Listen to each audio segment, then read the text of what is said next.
అంకిత భావం అంటే ఏమిటి? మన ఆశయం పట్ల మనకున్న నిబద్ధత సంపూర్ణంగా ఉండే స్థితే అంకిత భావం. మొదట్లో ఈ నిబద్ధత అనేది లోపిస్తుంది. ఈ మార్గంలో ముందుకు వెళ్తున్న కొద్దీ దీనిలో మనం పాల్గొనటం అనేది అధికమవుతూ వస్తుంది. అది మనం చేసే ప్రయత్నం పట్ల, మన ప్రయోజనం సిద్ధించటం పట్ల నిబద్ధతగా మారుతుంది. మనం ఈ అస్తిత్వం యొక్క ఉద్దేశాన్ని గుర్తు చేసుకోవటం ప్రారంభిస్తాం. మనం వారిని మరింత ఎక్కువగా స్మరించటం మొదలు పెడతాం.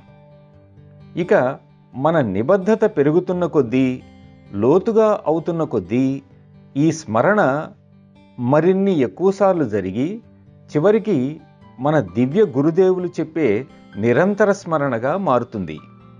కాబట్టి ఈ విధంగా అంకిత భావం అనేది నిరంతర స్మరణలో ప్రతిబింబిస్తుంది. స్మరణ తీవ్రత ఎంత ఎక్కువగా ఉంటే అంత ఎక్కువగా అంకిత భావం ప్రకటితమవుతుంది.